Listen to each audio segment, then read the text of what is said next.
नमस्कार विद्यार्थी मित्रांनो, बृहन्मुंबई महानगरपालिका व्हर्च्युअल ट्रेनिंग सेंटर मध्ये आपलं सर्वांचं हार्दिक स्वागत। कोविड-19च्या प्रादुर्भावामुळे आपल्या शिक्षणाची गतिशीलता मर्यादित झाल्यामुळे आपल्या शिक्षणाची गाडी रुळावरून घसरता कामा नये यासाठी बृहन्मुंबई महानगरपालिकेने तुम्हा विद्यार्थ्यांना घर बसल्या दर्जेदार शिक्षण प्रदान करण्यासाठी हे चॅनल सुरू केले आहे। बालमित्रांनो, मी तुमची व्हर्च्युअल टीचर अस्मिता गवंडी आज तुमच्यासाठी घेऊन आले एक छानसा पाठ। चला तर मग आपण आजच्या पाठाची सुरुवात करूया।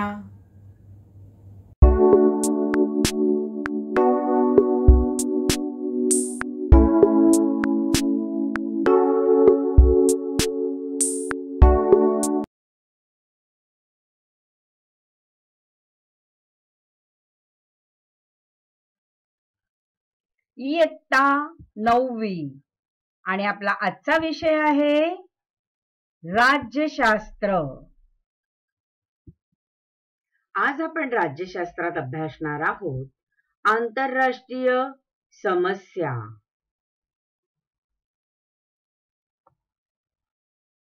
या पाठातील महत्त्वाचे मुद्दे मानवी हक्क व भारत, पर्यावरण, स्टॉकहोम ते पॅरिस, दहशतवाद आणि निर्वासितांचे प्रश्न। क्षमता विधान। मानवी हक्क जगातील प्रत्येक माणसाला प्राप्त होतात हा विचार विकसित होणे। भारतीय संविधान व कायदे यांद्वारे मानवी हक्कांचे संरक्षण कसे होते हे जाणून घेणे। पर्यावरण ऱ्हास ही जागतिक समस्या आहे ही जाणीव विकसित होणे आणि निर्वासित म्हणजे कोण हे स्पष्ट करता येणे।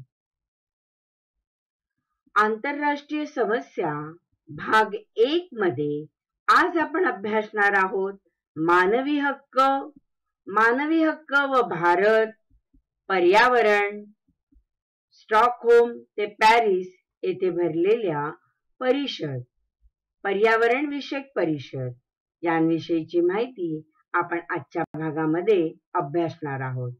चला तर विद्यार्थी मित्रांनो, आजच्या भागाची सुरुवात करूयात। आंतरराष्ट्रीय समस्या। विद्यार्थी मित्रांनो, काही समस्या या देशांतर्गत पातळीवर असतात तर काही समस्या ह्या एकाच देशापर्यंत मर्यादित राहत नाहीत। या समस्यांचे परिणाम प्रथम काही देशांवर आणि नंतर संपूर्ण जगावर होतात। संपूर्ण जगाला भेडसावणाऱ्या या समस्यांना आंतरराष्ट्रीय समस्या असे म्हणतात। आंतरराष्ट्रीय समस्या सोडवण्यासाठी सर्व देशांनी एकत्रित प्रयत्न करावे लागतात। मानवी हक्क, ह्यूमन राइट्स फॉर ऑल। पर्यावरण समस्या, प्रदूषण आणि दहशतवाद यांच्याशी संबंधित समस्यांचा आपण आज अभ्यास करणार आहोत। तसेच निर्वासितांचे प्रश्नही आता आंतरराष्ट्रीय स्वरूप धारण करत आहेत, त्यामुळे त्याचाही विचार आपण आजच्या भागामध्ये अभ्यासणार आहोत। मानवी हक्क या संकल्पनेचा उगम नैसर्गिक हक्काच्या संकल्पनेतून आल्याचे दिसून येते। मग नैसर्गिक हक्क म्हणजे काय? चला आपण पहिल्यांदा नैसर्गिक हक्क कशाला म्हणतात ते समजून घेऊया।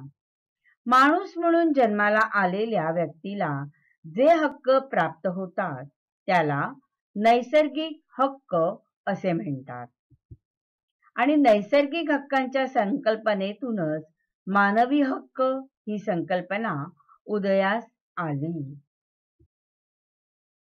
मानवी हक्क, ह्यूमन राइट्स।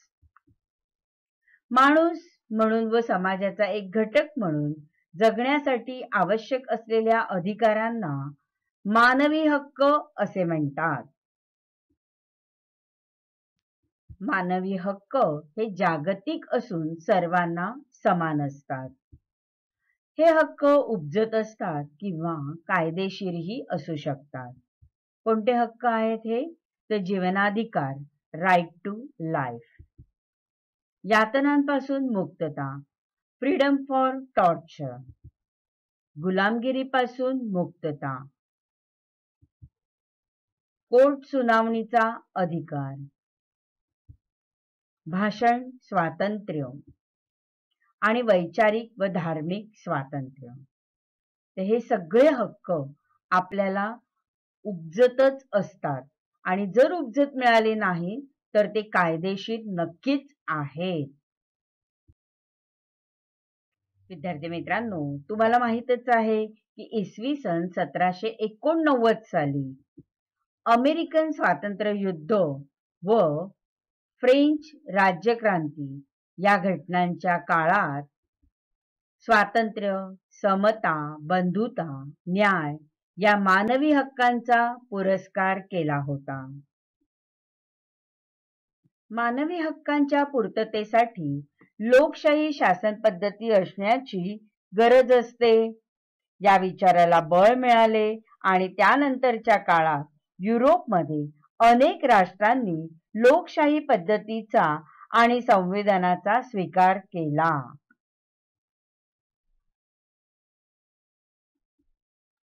नागरिकांच्या हक्कांचे संरक्षण करण्याची जबाबदारी ही शासनाची असते.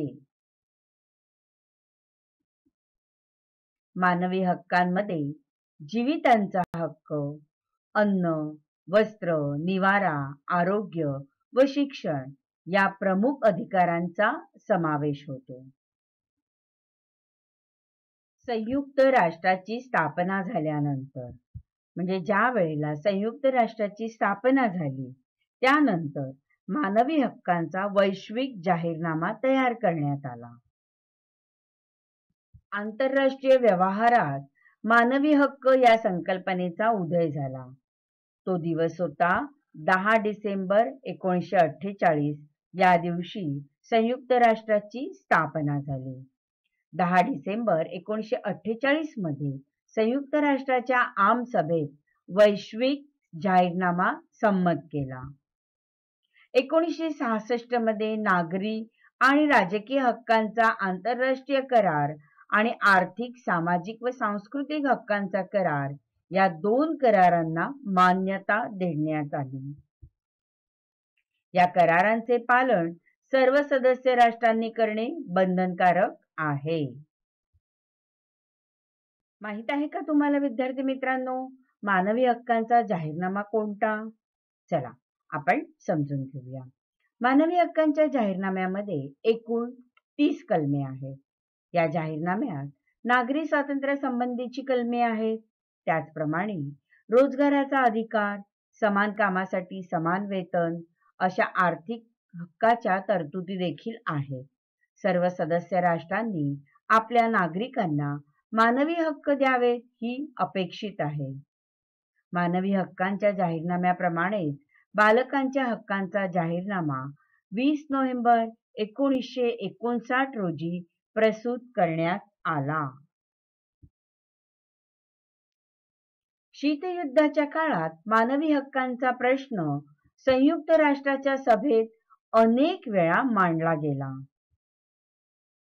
आफ्रिकेतील वर्णद्वेष हा मानवी हक्कांच्या विरोधी आहे आणि म्हणूनच वर्णद्वेषी राजवटीवर बहिष्कार घालणे हा निर्णय घेण्यात आला. अमेरिकेच्या पूर्व किनारपट्टीवर असलेल्या वसाहती, या वसाहतींना स्वातंत्र्य देण्याचा व लोकशाही व्यवस्थेचा आग्रह धरला गेला. ही त्याचीच काही उदाहरणेही आपल्याला सांगता येतील.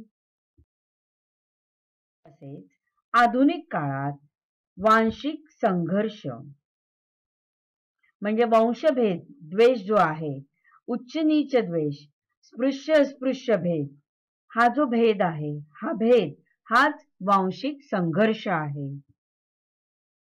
सीमावाद म्हणजे भारताच्या सीमा ज्या आहेत, पूर्व पाकिस्तान आणि पश्चिम पाकिस्तान यामुळे तयार झालेल्या ज्या सीमा म्हणजे पाकिस्तान आणि बांगलादेश यांच्या सीमा ज्या आहेत, ज्या भारताला लागून आहेत, तसेच चीनची सीमा सुद्धा आहे. आणि यामुळे होत असलेला सीमावाद म्हणजे चीन अक्साई चीन आणि मॅकमोहन रेषा मानत नाही, म्हणजे आंतरराष्ट्रीय मॅकमोहन रेषा मानत नाही, आणि पाकिस्तान हा याने काश्मीरचा प्रांत व्यापला आहे, तो पाक व्याप्त काश्मीर आहे.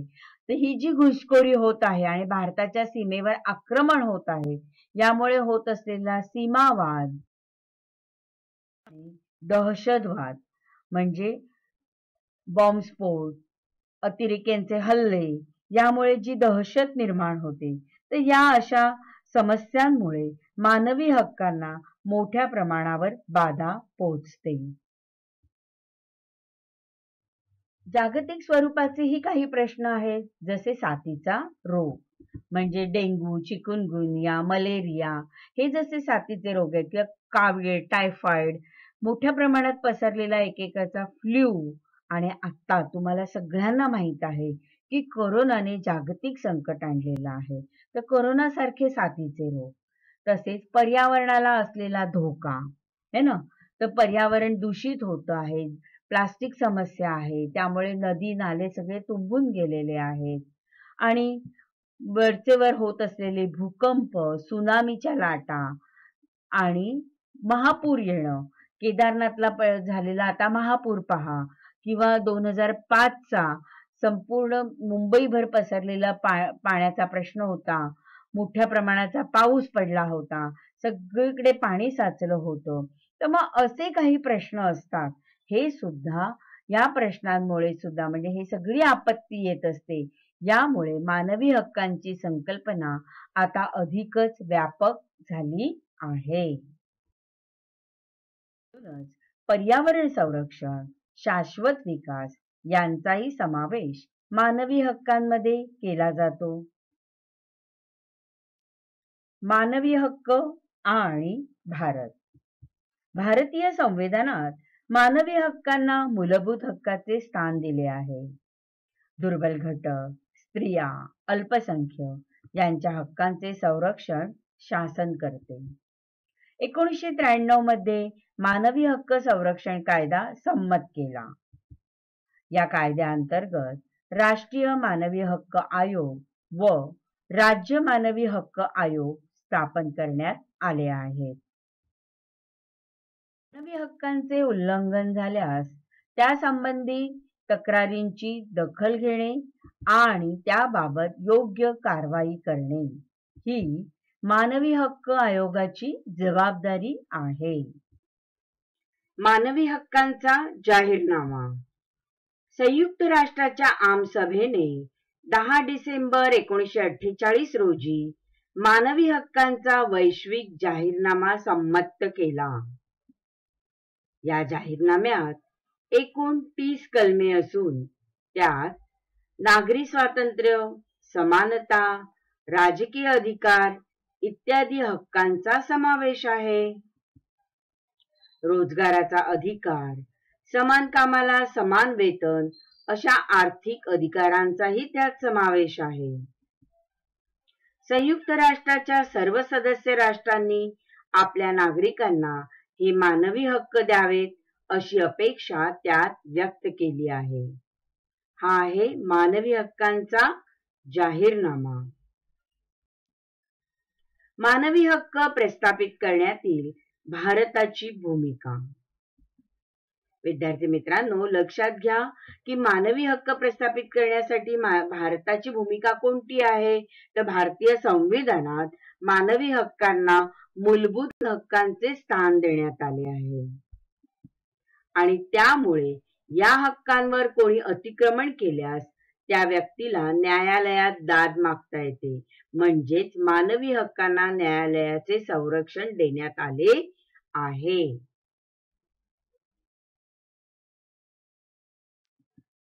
सध्य काळात मानवी हक्कांची संकल्पना अधिक व्यापक झाली आहे. सुरक्षित पर्यावरण आणि मानवी हक्क. सुरक्षित पर्यावरण हा एक मानवी हक्क आहे. आंतरराष्ट्रीय स्तरावर पर्यावरण संरक्षणाची जाणीव आणि गरज 1970 मध्ये मांडली. 22 एप्रिल 1970 मध्ये पहिला वसुंधरा दिवस साजरा केला. पर्यावरणाला धोका निर्माण होण्याची कारणे. यासाठी नीट पहा की शहरीकरण दिवसेंदिवस वाढत चाललंय आणि त्यामुळे जागा उपलब्ध करून देण्यासाठी डोंगरांचा ऱ्हास होतोय. कारखाने मोठ्या प्रमाणात वाढत आहेत. कारखान्यातनं निघणारा धूर आणि यामुळे होणारं प्रदूषण, यामुळे जमिनीचा कसही बिघडत चालला आहे. तर ही सगळी कारणं आहेत ज्यामुळे पर्यावरणाला धोका निर्माण होतोय. कारखान्यातून निघणारा धूर आणि वाहनातनं निघणारा धूर, या धुरांचे लोट अँड लोट येत असल्यामुळे आणि त्यातून निघणारा जो वायू आहे, कार्बन डायऑक्साईड वायू, हा हवेत मोठ्या प्रमाणात मिसळून हवा दूषित होत आहे. त्याचप्रमाणे जलप्रदूषण होते. बघा, रासायनिक पदार्थ किंवा सांडपाणी पाण्यात मिसळून पाणी दूषित होते. वाढते औद्योगिकरण आहे, ज्यामुळे कारखाने वाढत आहेत, हवा प्रदूषित होत आहे, कारखान्यातनं निघणाऱ्या धुरामुळे जलप्रदूषण होत आहे आणि मातीचाही कस बिघडत चालला आहे. तर वाढत्या औद्योगिकरणाचे सुद्धा पर्यावरणावरती दूषित परिणाम होतात.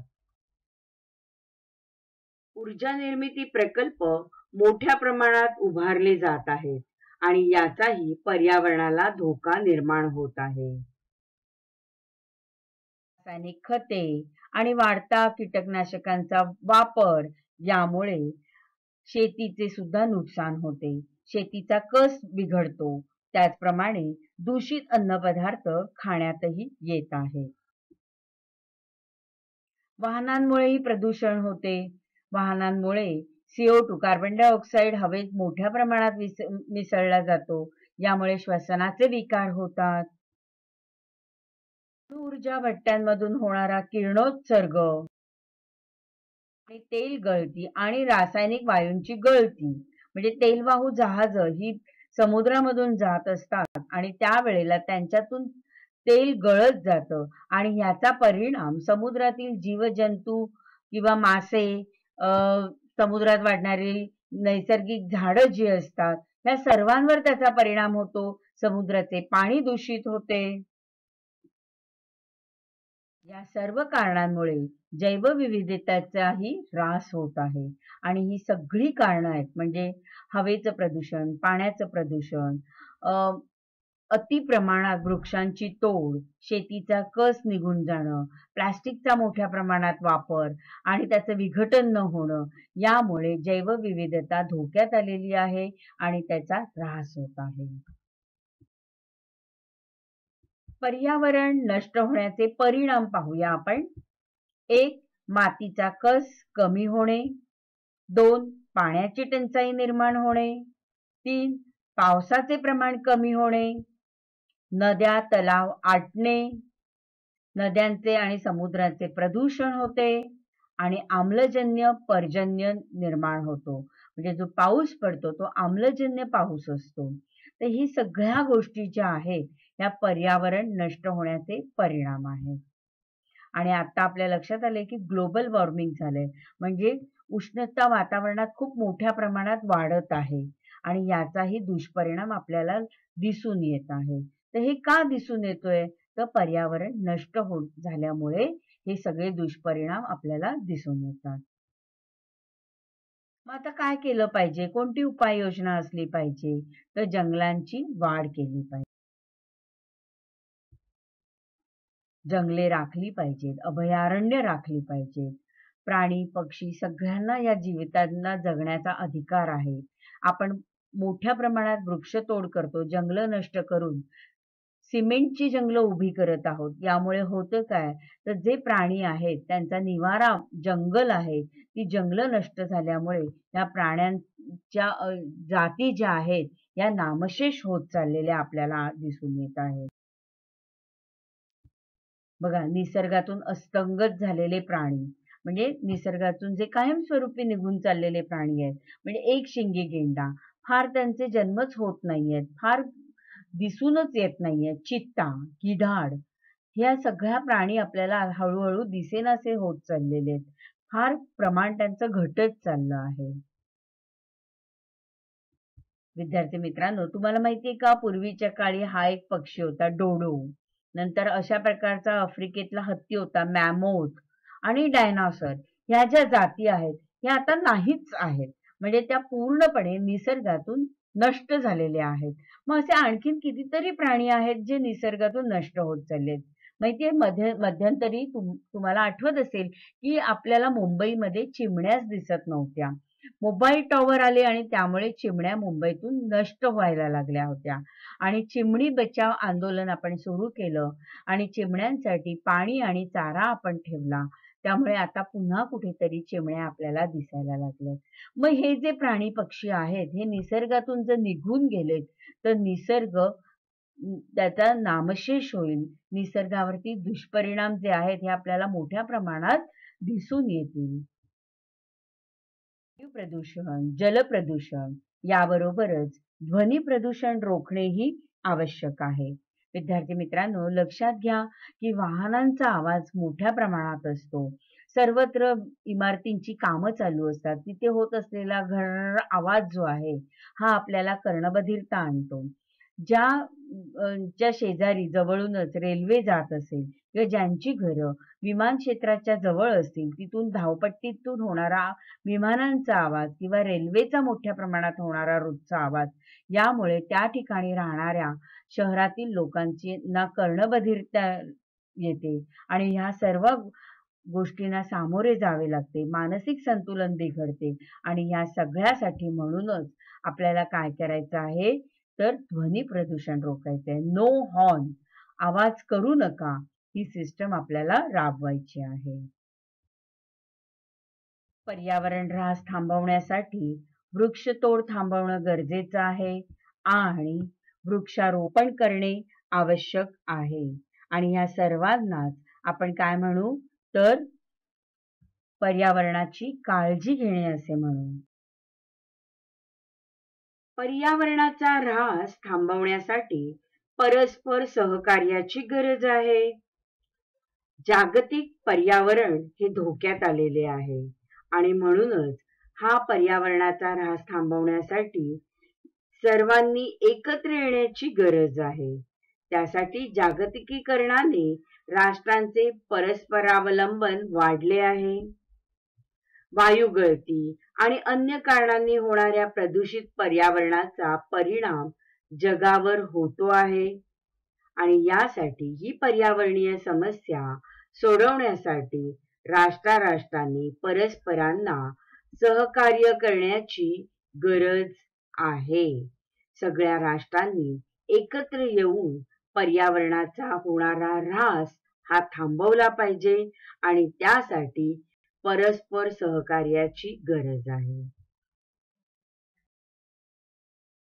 मित्रांनो, या संदर्भात संयुक्त राष्ट्राची मानवी पर्यावरण विषयक परिषदही भरवली गेली. संयुक्त राष्ट्राच्या पर्यावरण विषयक झालेल्या आंतरराष्ट्रीय परिषदा. पहिली परिषद झाली इसवी सन 1972 साली आणि ती झाली स्टॉकहोम परिषद. त्यानंतर 1992 साली झाली रिओ परिषद आणि 1997 साली झाली क्योटो परिषद.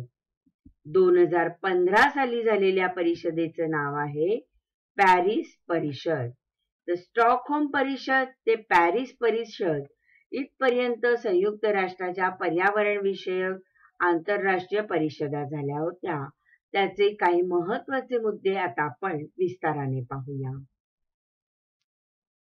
आंतरराष्ट्रीय स्तरावर पर्यावरण विषयक तत्कालीन आणि दीर्घकालीन समस्यांविषयी चर्चा करण्यासाठी व त्यांच्यावर उपाय शोधण्यासाठी स्टॉकहोम येथे 5 जून ते 16 जून 1972 या कालावधीत संयुक्त राष्ट्रांची मानवी पर्यावरण विषयक परिषद भरवली गेली.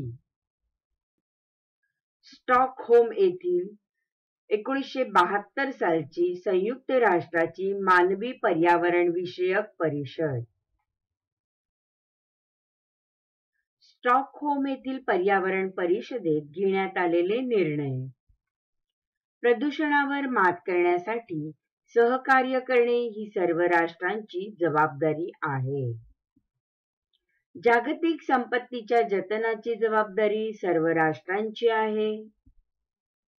विकसित देश पर्यावरण ऱ्हासास अधिक प्रमाणात कारणीभूत आहेत आणि तो ऱ्हास थांबवण्याची जबाबदारी त्यांनी घ्यावी अशी भूमिका विकसनशील राष्ट्रांनी मांडली. तर हे निर्णय स्टॉकहोम येथील पर्यावरण परिषदेत घेण्यात आले होते. स्टॉकहोम परिषदेनंतर पर्यावरण रक्षणाबाबत जगाची पडलेली पाऊले.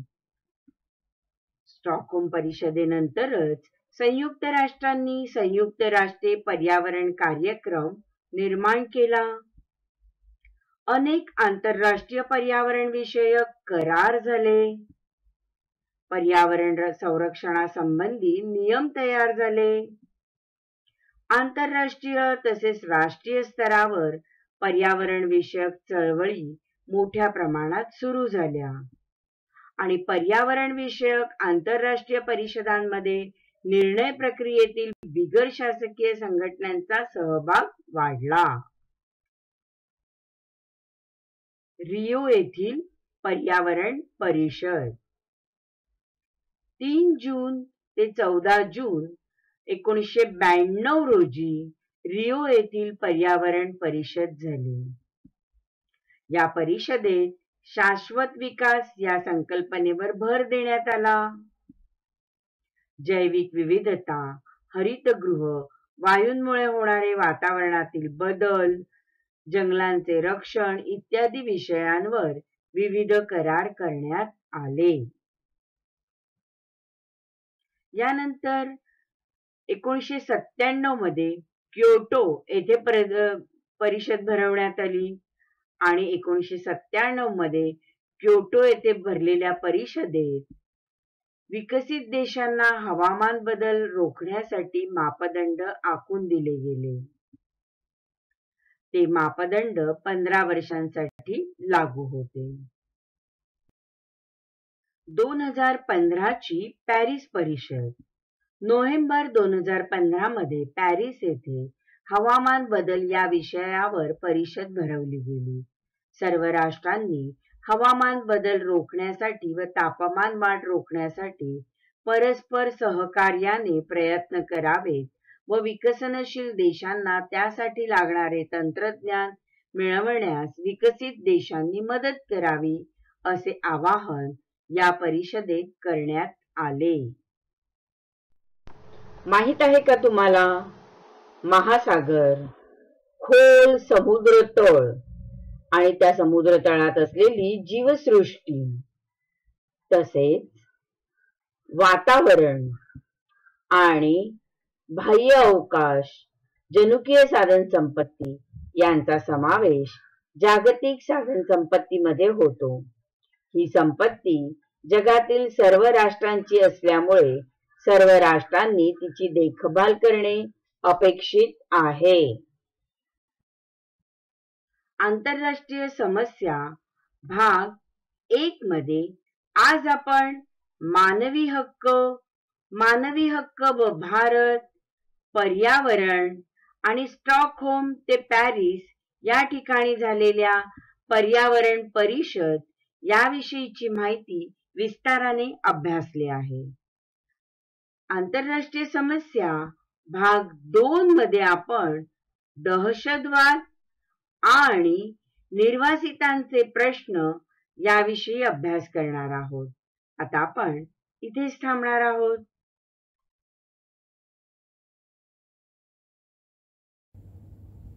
बालमित्रांनो, कसा वाटला तुम्हाला माझा आजचा पाठ? आवडला ना? नक्कीच आवडला असणार. मग तुम्हाला माझे असे छान छान पाठ पाहायचे आहेत का? तर तुम्ही हे चॅनल सबस्क्राईब करा आणि हो, तुम्हाला जर पहिल्यांदा नोटिफिकेशन हवं असेल तर बेल आयकॉनला क्लिक करा आणि तुमच्या जर काही कमेंट्स असतील तर खाली दिलेल्या कमेंट बॉक्समध्ये नक्की लिहा. आता आपण इथेच थांबणार आहोत. धन्यवाद.